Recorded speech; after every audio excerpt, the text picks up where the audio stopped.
in the previous class, we were looking at the sampling theorem, and at the end, we could come up to the graphs indicating that what happens when you sample a signal g of t with the impulse stream s delta of t to get g delta of t, that is in the time domain, and on the right hand side we can see that the same functionality has been represented in the frequency domain. Okay, that is g of f, s delta of f, and the g delta of f. Okay, so initially we considered the case where sampling frequency is at least twice of the maximum frequency content of the signal, that is fs is much greater than the 2w, right, wherein we never identified any problem. Then fs equal to 2w, we can see that the spectrums touch each other, right? Low frequency and the high frequency components touch each other. Again, we don't have any problem, but we could observe when fs is lesser than the 2 times w, there is overlap. Okay, now I just wrote the word overlap yesterday, but it's technically not correct. So the technical term for that is called as aliasing.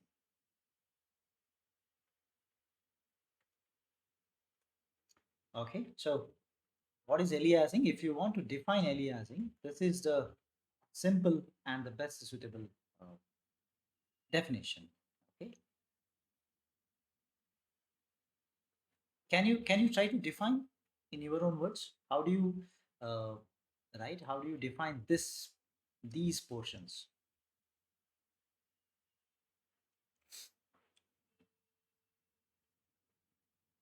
Can you come again? I couldn't hear. Sorry.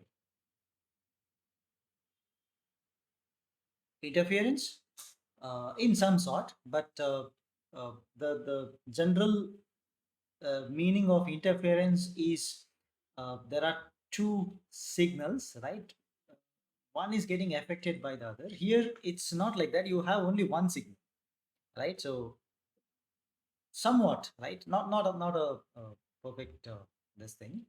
Uh, Now it's actually, if you look at the spectrum is caused by only one signal. Originally, I had a signal g of t. I could convert that into, right, g delta of t, and this is the spectrum of g delta of t. Okay, fine. That's the first one. Now, okay, if at all, let's consider a scenario like this, so that I'm trying to define that word aliasing, so that it becomes easy for you to understand, and you should not forget that. Okay, so if I start from the center, as I move away from the center, frequency increases, correct? So frequency is increasing as you move from the center. So I'll just write that again. So this is increasing frequency. Frequency increases. Okay, now uh, if I talk about this particular triangle, okay, can you see the color difference? No, I guess I'll change the color. Just a second. Okay, this triangle. I'm talking about this triangle, the lower triangle, right? So this triangle has a frequency that is less, it's a smaller frequency, correct, compared to the frequency content of this triangle, because the second triangle which I marked now is expected to have higher frequency, and the one which I wrote earlier has a lower frequency, correct? Right, so that's actually, it's more clear in this diagram or even the previous one. So you see that this part is a lower frequency, this is a higher frequency. Okay, now I'll come back to uh, this diagram. Now you see, let me say that I want to go back. So from G delta of F, I want to go back to G of F, right? So what is G of F? Let's check the original diagram we used yesterday. So see, this is G of F. I want to get this from, say, this one, right? Here I don't see a problem. Is it possible to go back? Yes, you simply use a filter which passes this, correct? Which passes this, in the sense, all other components, right, starting from minus infinity to plus infinity, they get eliminated if you pass a filter like this, and that will be a low pass filter. Low pass filter up to or low pass filter of the cutoff frequency equal to W hertz. Right. So you pass through that, you get your original signal back from the sample signal. Anyway, I'm going to justify this after this discussion. We have a small derivation coming up saying that yes, I'm going to get back my signal back. Okay. Now, if you so, are you able to go back to the original signal from this one where I have fs equal to 2w? And the answer is yes, right? So draw a very sharp cutoff frequency like this, right? So if you draw perfectly w, no problem, you will be able to get it. It's difficult, right? Compared to the previous case, this is difficult, right? Normally, if you recall the concepts we studied in the FIR IAR filter design from DSP, right? Sharp cutoff is not possible, right? So like this 90 degrees with respect to the horizontal axis, if you want to design a filter like this, it's not possible. It's impossible actually, right? What you design is you are going to get a some slope like this, right? So normally we get a slope like this. So anyway, this portion and this portion is going to come, but let's assume that somehow we design that, and if it is possible, yes, you can go back to g of f from this g delta of f. Okay, let's come to this case now, right? Is it possible to go back? Right now, just look at the ideal filter. I design a filter like this, let's assume. Okay, it is going to contain some portion which is actually, right, we don't know from which part it is it because of your high frequency uh, component or the low frequency component, because both are overlapping. Okay, immediately after this discussion I'm going to give you an example. What actually I mean when I say high frequency component and a low frequency component. So as of now, for the time being, you just remember high frequency component is because of this triangle, low frequency is because of this triangle. So there is a serious overlap of both in this region, which we call as a aliasing. Now I try to define the aliasing, right? So just recall, just remember what I told now. So it is a situation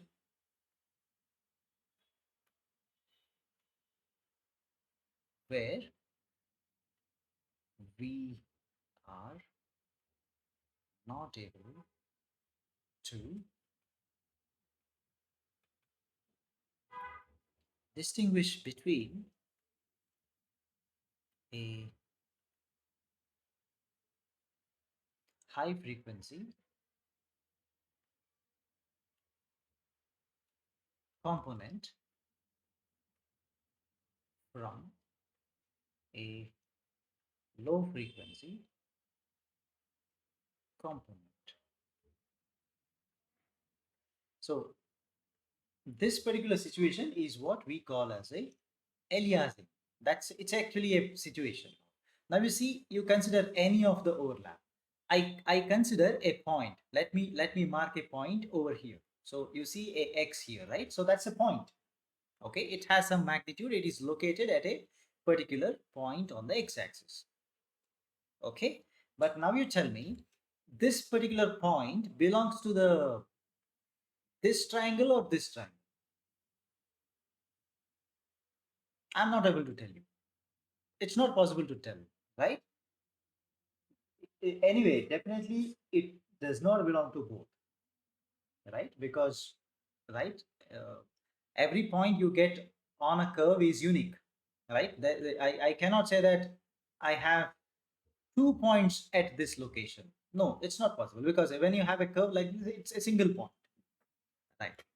So that's what we studied in mathematics, but right now I see that, right, that is not being satisfied here, because two different regions are overlapped over here, because of which we are not able to identify, right, that particular point. It belongs to the high frequency component, that is a bigger upper triangle, or the lower triangle, right? So I'll give an example. This is a practical example. I can even run a MATLAB code and show you, right, this result if time permits. All right, let's see.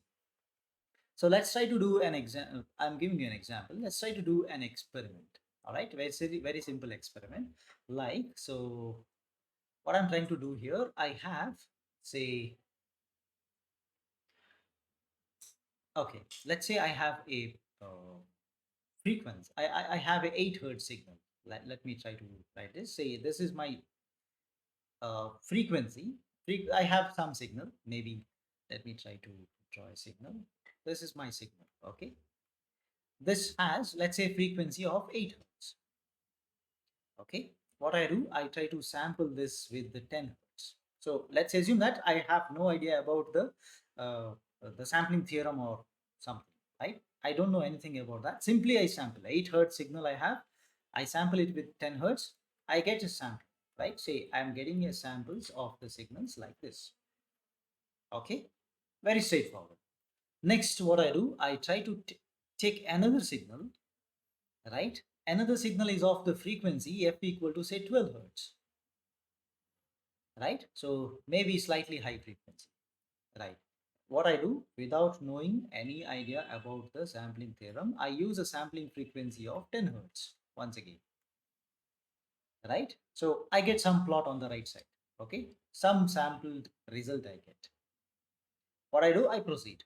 I change my frequency of the signal to another very high, slightly high frequency, f equal to 18 hertz. So sample with the same 10 hertz. Fine. Go ahead.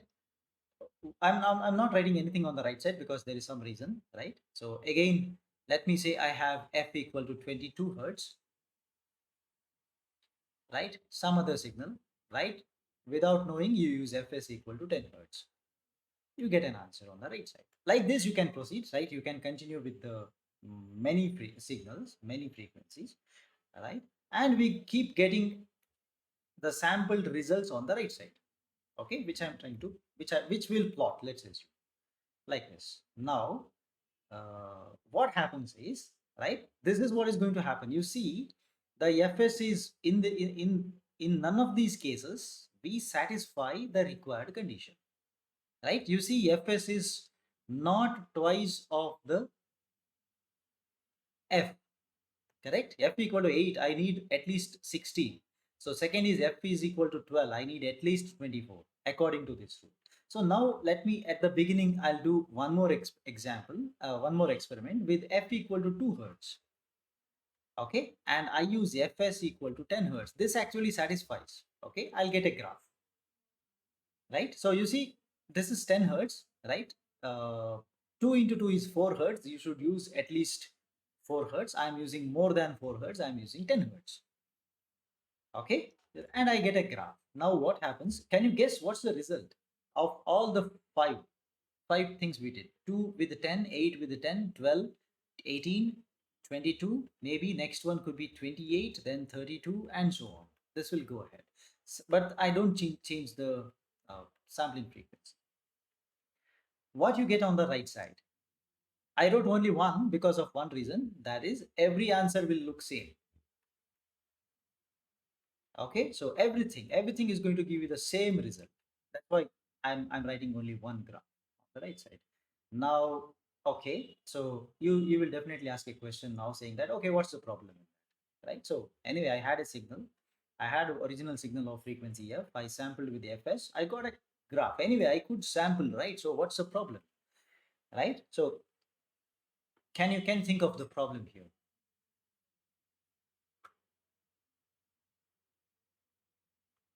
uh, how can you say that there is aliasing here now? Because we have no idea about the sampling theorem.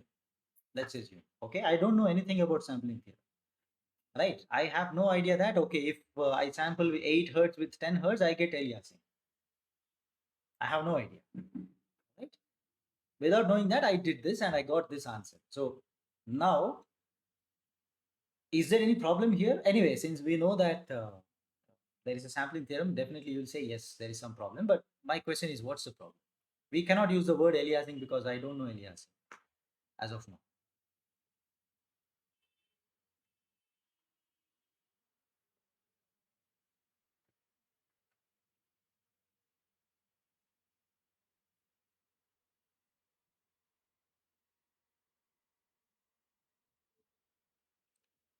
We will lose the part of the message. Yes, that you are going to, you will be uh, okay. You will come to know that only when you reconstruct. Correct?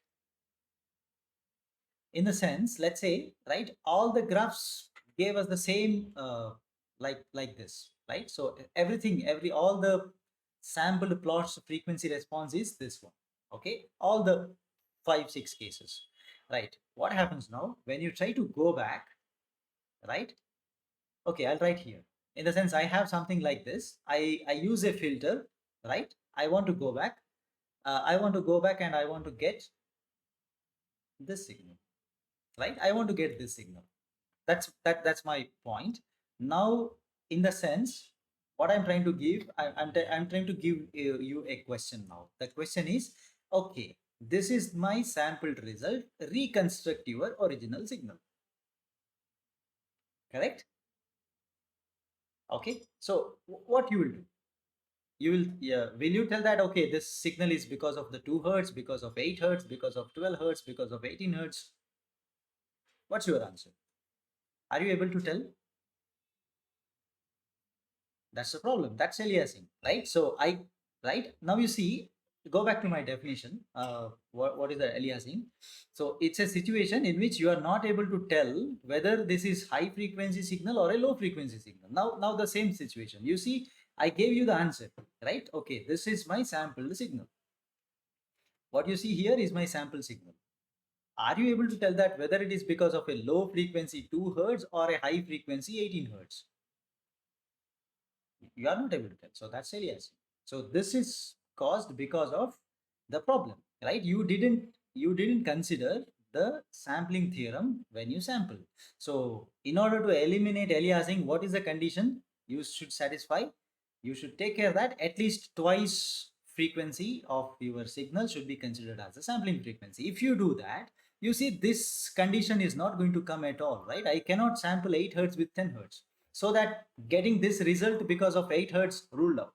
Same thing, 12 hertz, 10 hertz ruled out. You will, when you don't sample it, right, definitely then you say that yes, this is because of 2 hertz, because that's the only possible answer. Correct? Yes. So that's why the sampling theorem comes into picture, and it is very useful. So how did I write all these 28 32 etc. Let me give a quick notation for this, right? So if f is, or I'll write fm is the original message signal, all right, then fs is the sampling, okay, original message signals frequency. Okay, this is the sampling frequency. Then what all the various frequencies which generates the same samples are called as, right, aliasing frequencies.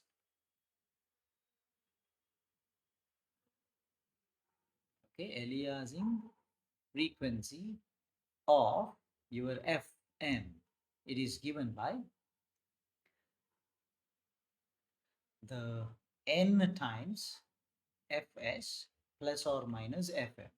So n varies from 1 2 3 4 dot dot dot. Now you see, we consider, like, put n equal to, so let's consider the fs equal to 10, that's what I'm sampling, fm equal to 2. So first you put n is equal to 1, so this is 10 plus or minus 2. So 10 minus 2 is 8 or 12. So that's how I wrote. Next is 2 times 10 plus or minus 2. So that will be 20 plus or minus 2, 18 and 22. Okay, you can keep calculating like this, right? So if you are, the idea is this: if you have a highest frequency of fm and you try to sample that particular signal with fs, so all these frequencies will be the aliasing frequencies, right? In the sense, if you sample other frequencies also with the same fs, you are not able to distinguish. Okay, now you see, right, the idea is this means, if so, I'll give you the easiest possible derivation for the Nyquist rate, right? It says that, you see, the fs minus the fm, this should be bigger than the fm. Correct? Bigger than or equal to, right? That's what I understood in my yesterday's discussion over here. So you see, this is fs minus w. Change the color, just a second. Okay, so this is the fs minus w should be greater than w. There should be gap between them. Correct? Means what? Fs minus w should be greater than w. Instead of w, just now I used fm. That's all. Is it okay? Right. So that's the condition. So if you want, you can put fm as w. So fs minus w should be greater than w. So fs keep on one side. This should be greater than or equal to fm goes to other side. So 2fm. This is the condition. Very simple. Right. So Nyquist identified this and he just gave a theorem based on this. Okay. But anyway, the frequency domain view, etc., could be mathematically resolved at a later stage. But this was the initial observation what Nyquist had. Okay. So this itself is called as the Nyquist criteria of sampling. Okay, so far we understood what is aliasing and the physical meaning of aliasing, right? Okay, let's proceed further. The next topic under the sampling is to derive what is called as an interpolation formula. This is another view of the sampling.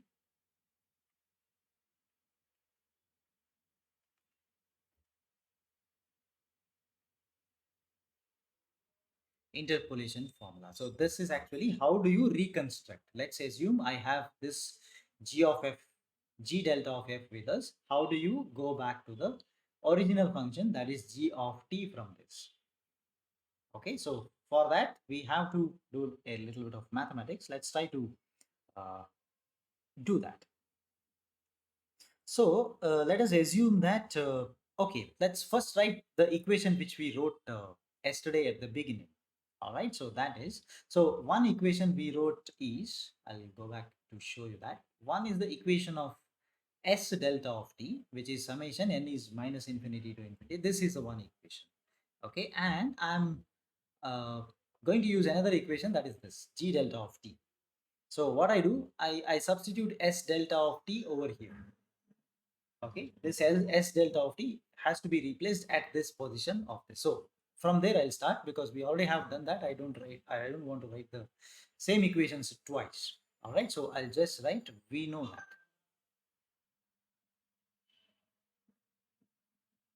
We know that. I can directly write the G delta of t is equal to, this is summation n is equal to minus infinity to plus infinity. I have first function that is g of t, multiply this with the delta function, so that is delta of t minus n times ts. So all parameters are known to us. The capital Ts denotes the sampling time, sampling duration. Fine. Now you see there is a product now. A function g of t is getting multiplied with the delta function. So what is the result? Similar result we have used already. If you have an integration, we know the answer, what I am supposed to do. But right now you don't have an integration. So just recall, this is the property I'm using, again taken from signals and systems. So this is x of t into delta of t minus t naught equals to what?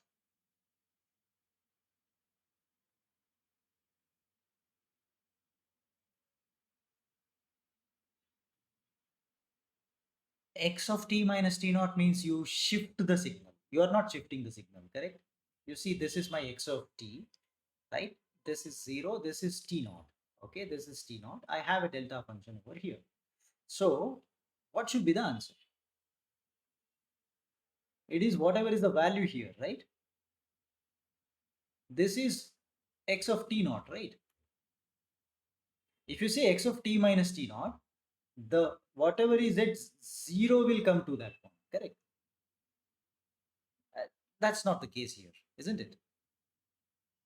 Right. So that means it is simply x of t naught into delta of t minus t naught.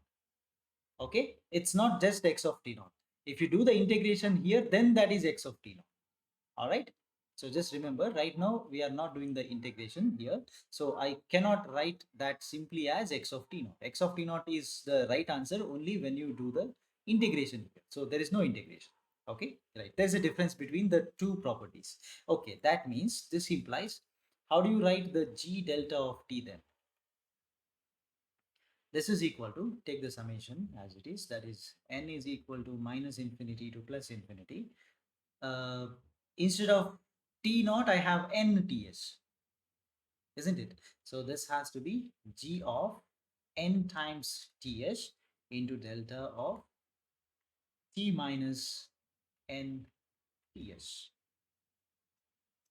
I hope this is clear. Right, now let's try to take its a Fourier representation. Okay, so how do you take the Fourier representation? Let's try to write the Fourier representation. This implies, if at all I want to take the, okay, I'll write here. So taking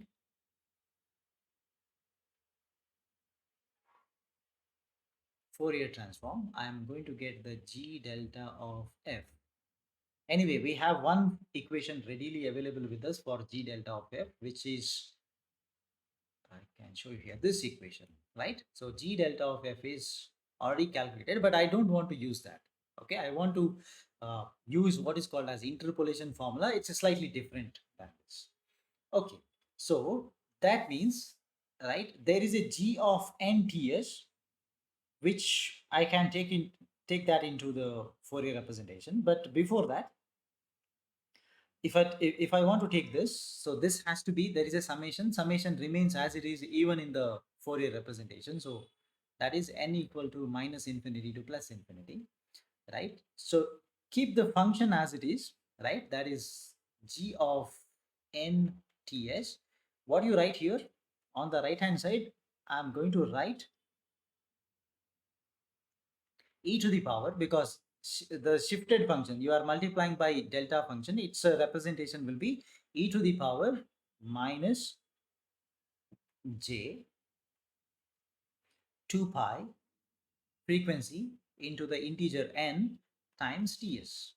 Okay, this comes because of one property, right? That's again a property of delta function. So this is delta of, if you write it delta of t minus t naught, shifted version of this, then it's going to have a Fourier representation denoted by e to the power minus j 2 pi f into t naught. Now I don't have a t naught, instead of that I have n ts. You can see that that's the difference. So shifted by n ts, so I should write n ts in the Fourier representation. Is that fine? Okay, so this is the function I have used. Okay, now, so because of this, I got that. But let us try to make a small change.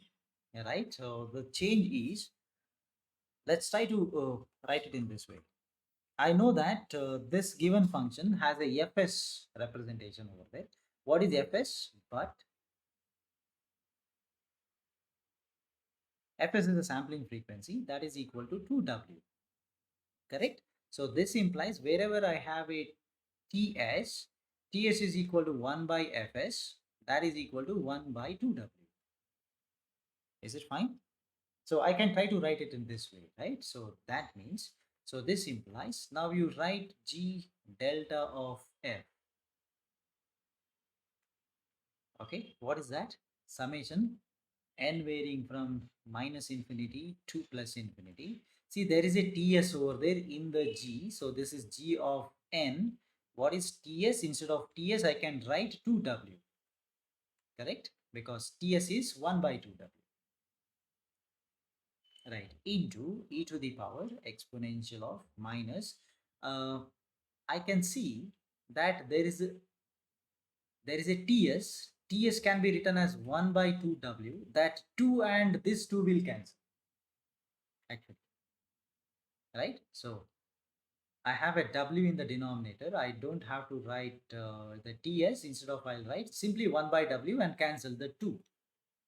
Correct? In the numerator of that exponent. So what I can write, this is minus, there is a j, 2 got cancelled. So pi into n into f divided by w. Is it okay? I can put a bracket.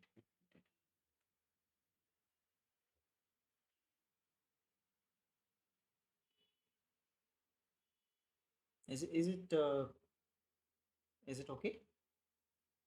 Right. Now you see this is another equation for G delta of F, what we got yesterday.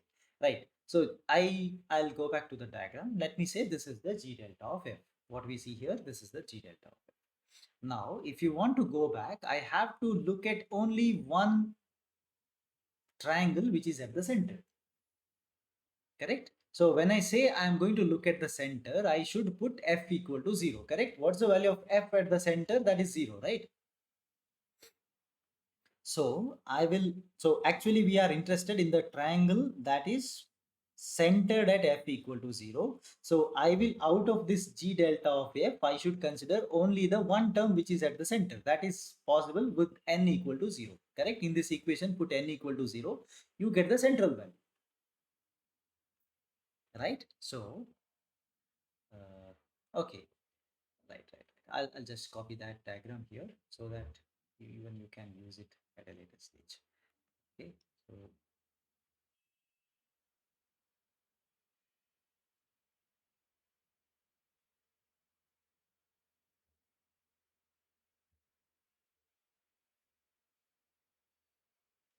So below this, we'll write the spectrum.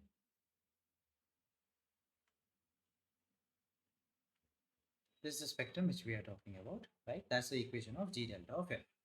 Okay, now, so in the next point, we'll say that we are actually interested only in the triangular spectrum which is centered at F equal to 0, right? So, since for reconstruction of G of F from G delta of F, we need the spectrum located at F equal to 0 of G delta of F. That's very clear now. So this implies what you are supposed to do, right? Taking only the term corresponding to N equal to 0, right? So taking the term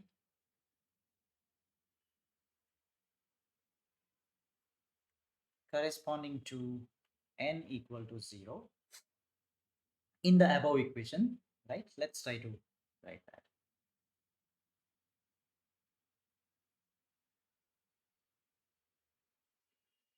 So I'm going to consider the previously written equation so that I can equate both of them. What is the previous equation? Previous equation corresponds to this equation, equation number 4. Okay, put N equal to 0, right? I'll write the equation once again. Taking the term corresponding to N equal to 0 in which equation? In this equation. In G delta of F is equal to Fs times summation N is equal to,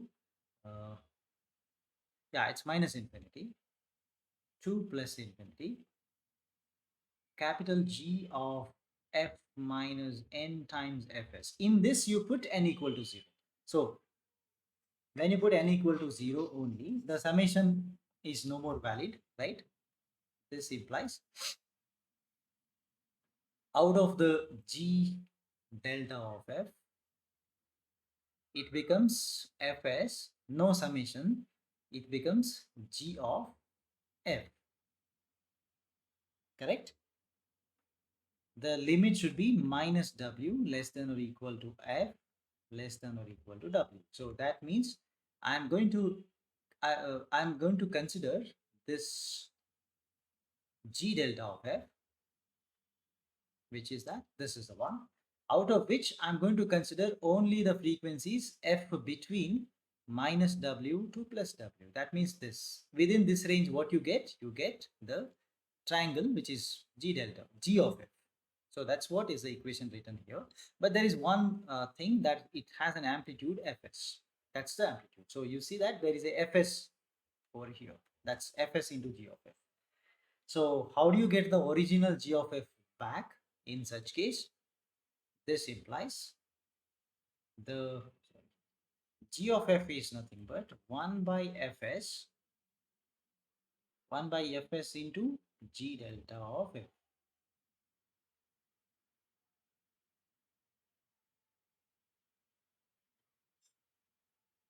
Okay, right? So what is fs now? I'll modify this further. This implies if you want to get a g of f, I should do fs is 2w, 1 by 2w into the g delta of f. So let me call some name to my previous function. So previously we had stopped at the middle. That is this equation. So I'm going to call this is 1. So I'll substitute that 1 here because left hand side of this 1 is equal to g delta of f. So I know the g delta of f here. So I'll write from 1, when you substitute, this is equal to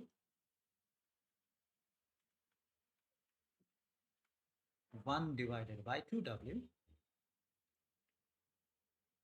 into g delta of f is substituting from 1. So that is n is equal to minus infinity to plus infinity.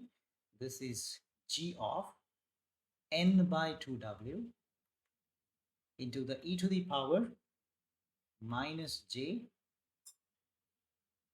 pi f n divided by w. Okay, this has to be considered within a specified range of frequency, that is minus w lesser than or equal to f less than equal to w. Only when you consider this region it is possible. Okay, you will be able to come back. That's the point here. Right, now you see, if we sample the values of g of n by 2w of the signal g of t, right? G of n by 2w is a sample, right? That is corresponding to the signal g of t from minus infinity to plus infinity. That means the Fourier transform g of f of the signal g of t is uniquely identified, in the sense, right? I am able to go back. So I had a g of t. Okay, only if you get its g of n by 2w, right? This is right. If you sample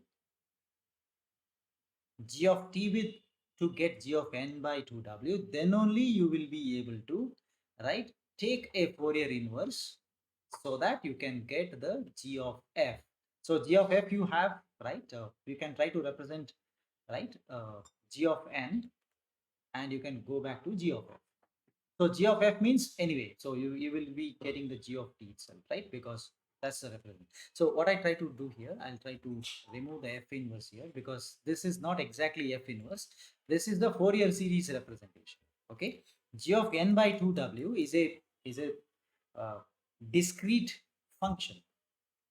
So for discrete functions, what is the Fourier representation? It is called as Fourier series. Okay, so g of n by 2w, you got it after sampling. Take its Fourier series, you get g of f, right? So that's g of f. If you take the inverse Fourier, you will come back to g of t. Now, so the ultimate point here is that you see the denominator inside the bracket of this. It says 1 by 2w, correct? So 1 by 2w means what? It has to be twice the frequency content of the message signal. Only when you sample it at that rate, this is going to happen. So, right, another view of the same concept which we studied yesterday. Right, anyway, I'm going to write a statement over here which makes whatever I told now very clear. Okay, so what's the conclusion from this about g of f is, okay, let's write like this. If the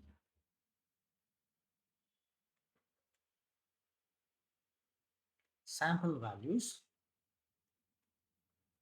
g of n by 2w of a signal, that signal, original signal is g of t, right? If the sample values g of n by 2w of your original signal g of t, right, the samples are known. uh, okay, let's see, we know the signal, so that's why it's known from minus infinity less than or equal to n less than or equal to infinity. It can be present anywhere, that's why we are writing minus infinity to plus infinity, right? Then what's the meaning of that? It means g of n by 2w can be represented as a Fourier series, that is g of f. Okay, right. Then the Fourier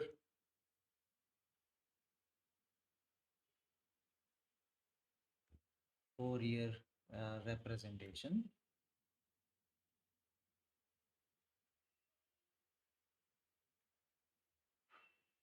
g of f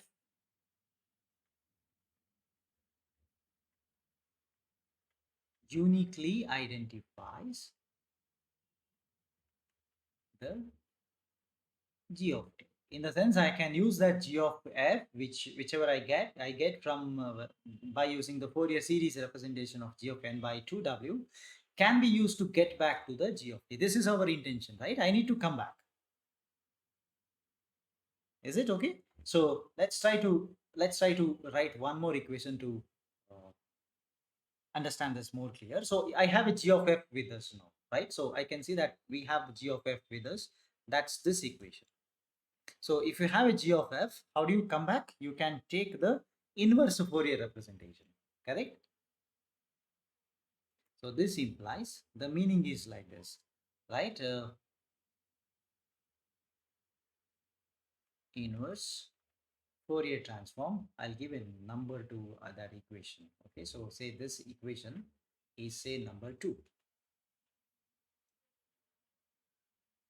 Inverse Fourier transform of equation 2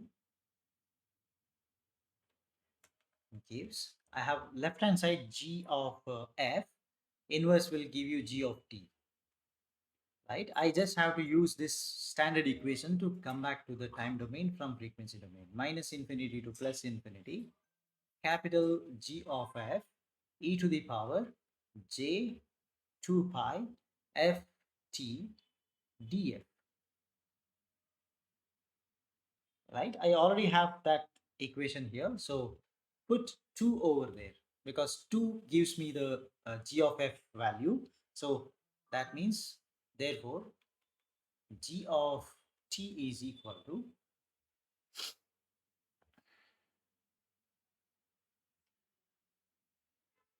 so g of t is equal to, we'll write, there is no minus infinity to plus infinity, because if you consider all the way from minus infinity to plus infinity, all the triangles will come. So what's the solution? Integrate only between minus w to plus w, correct? So there is no meaning for minus infinity to plus infinity, just minus w to plus w. Is that okay? And g of f is 1 by 2w into, there is a summation, that is n equal to minus infinity to plus infinity, small g of n by 2w. There is a e to the power, so this is e to the power minus j pi n f divided by w. This is the g of f.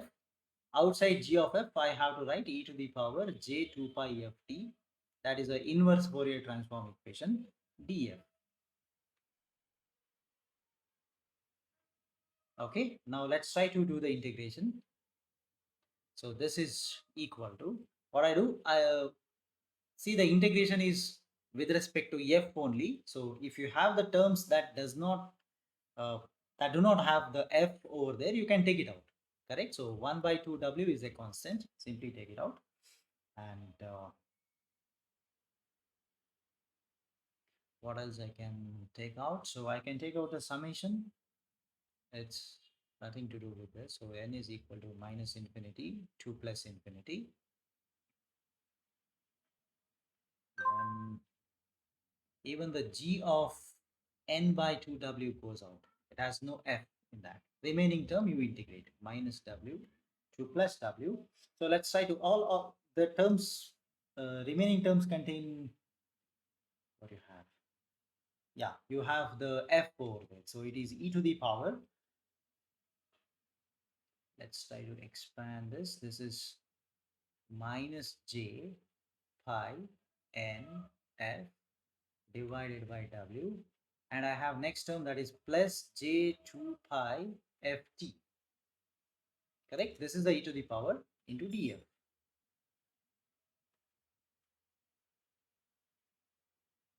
Are you okay with this? So let's try to simplify. So 1 by 2w summation n is equal to minus infinity to plus infinity. This is g of n by 2w minus w to plus w. Let me try to take e to the power j2 pi outside this. So even f can be taken. So j2 pi f, I'll take it out. When you take j2 pi f out, one term contains only t, other term contains minus. The pi is there. If you want to take out a 2, you need to divide by 2. So j is already gone out. So I can write only n is remaining, right? N by 2w. Just check this. Okay. df.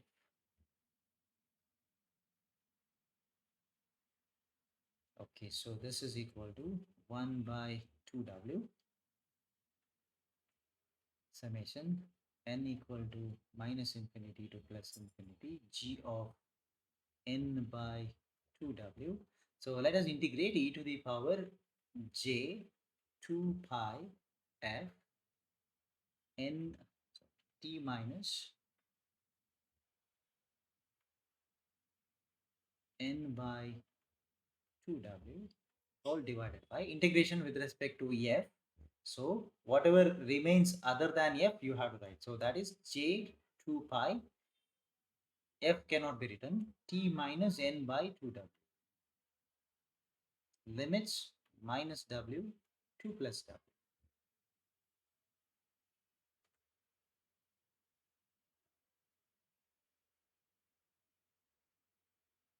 All right, so this is equal to 1 by 2w summation n is equal to minus infinity to plus infinity g of n by 2w. This is e to the power j 2 pi. This is w times t minus n by 2w minus e to the power. I get a minus w, so there is a minus j 2 pi w into t minus n by 2w.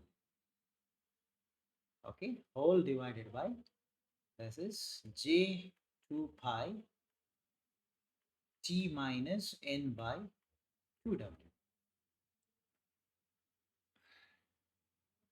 Okay, now you see, so this is like, I try to put the 2j, I use the 2j now, so that means there is a 1 by 2w as it is, summation n is equal to minus infinity to plus infinity g of n by 2w. So what I can substitute for this part? Any suggestion? I'll use a bracket.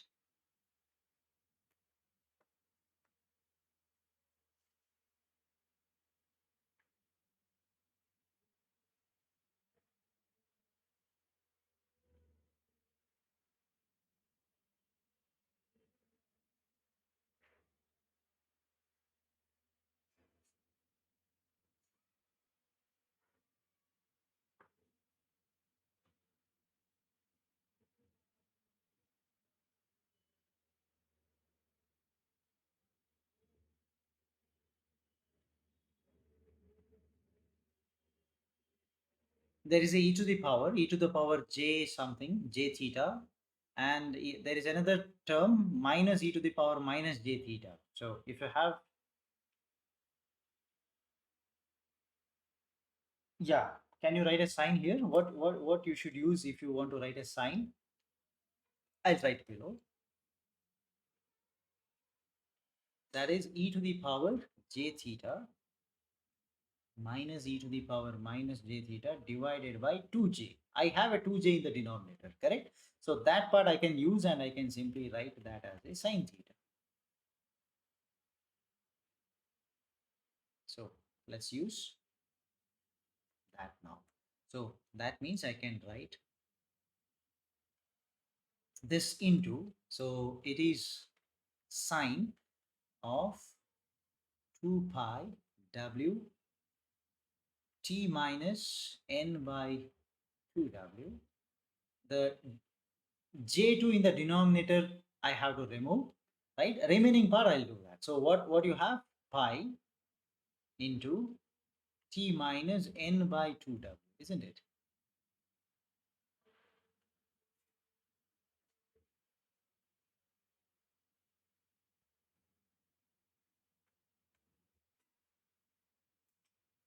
Right? So this is now, again, you see I need a 2 pi into w here. So I have a 2 pi 2w here, right? So that actually can be written inside this,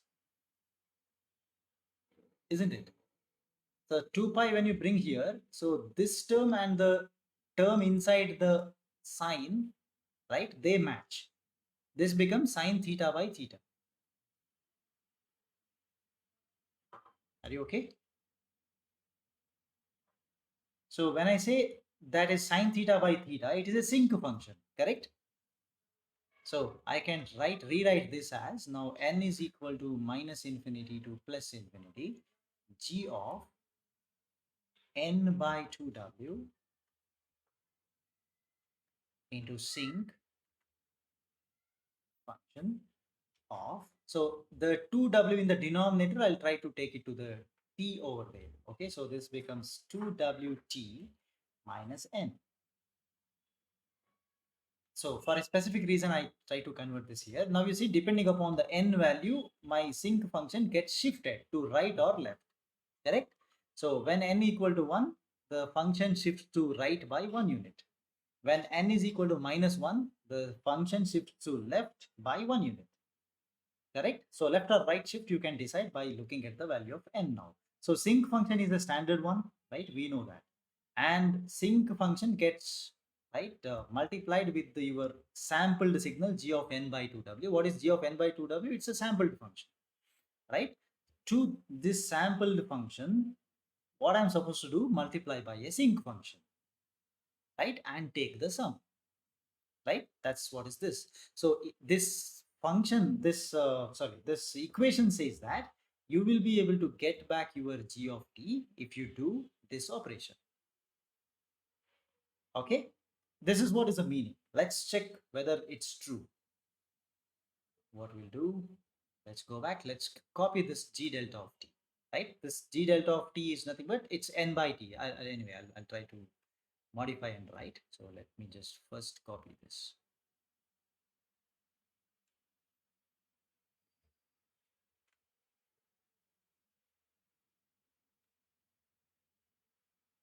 I'll show you the equation. Simultaneously, I'll show you what exactly is going to happen whenever we try to do the reconstruction.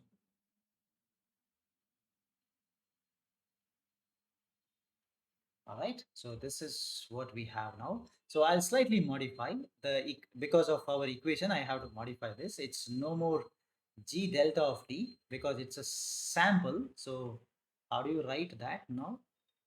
Please hold on. It's g of n by 2w, because as of now we satisfy the required condition. Previously we never considered that what should be the sampling rate, etc. Correct? So now we know that we have to satisfy the condition. That's why once you satisfy the condition, you get, this is g of the red lines, whatever you see here, right? They correspond to the g of n by 2w. So samples have been obtained after satisfying the required condition. That's a Nyquist rate. Okay, let me erase this anyway. As of now, I don't want that. I just want to show you how the reconstruction takes place according to this above equation. Now, so it says that multiply when n equal to, put n equal to 0. What happens when n equal to 0? The n equal to 0, it is g of 0, that is this sample should be multiplied by, that sample should be multiplied by a sinc function, correct? Sinc of 2 omega t. So the 2 omega is what? It's 2 omega is f, 1 by fs, right? This 2 omega is 1 by fs. 1 by fs is what? Ts. In the sense the function is going to reach 0 at ts. This is it is that sinc function. So width of your sinc function is that. So that means I'm going to consider one sinc function. That is, anyway, I'm going to write the dotted lines, right, for this purpose. So one sinc function that begins here, goes like this, and it reaches 0 over here. Okay, this is the sinc function which we are talking about now. That is the sinc function.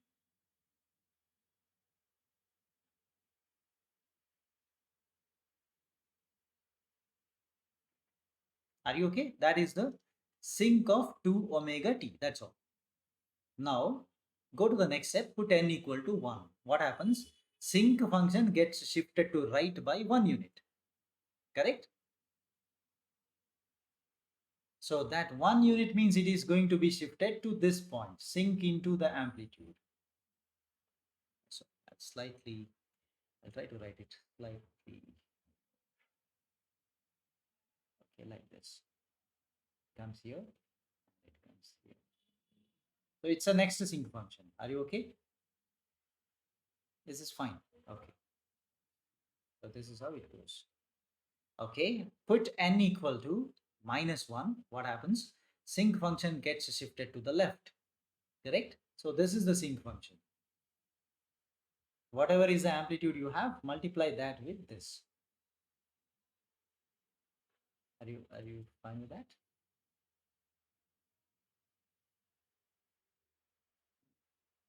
Okay. Now move further. That means I'll draw one or two. Okay. So this is the next one. Next sinc function. So same thing goes on the other side. So this will be the next sinc function. And so on. Now you see, it says that take a sum of them. Correct? So look at the equation. The equation says there is a summation.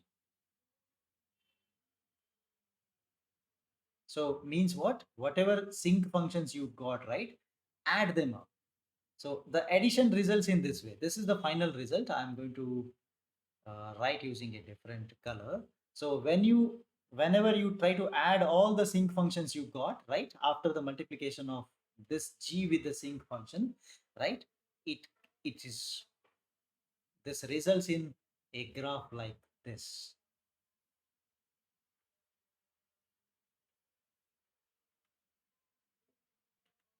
Okay. So this green colored line, whatever you see, is the approximation of the g of t. When you connect all of them, you get the g of t. So if we go back and check what g of t we considered, you see, right? This was a g of t, original g of t, right? We are going to get that by doing this. Actually, I should not write something like the dotted lines, which makes there may be a confusion saying that will it be discrete? No, it's not discrete. Okay, it's going to be a continuous video when you add, because sinc function is continuous, right? So all the samples will be added together to get a waveform like this. So that's how the equation, I have to give a name first. So this equation, what you have here, right? So this is called as the interpolation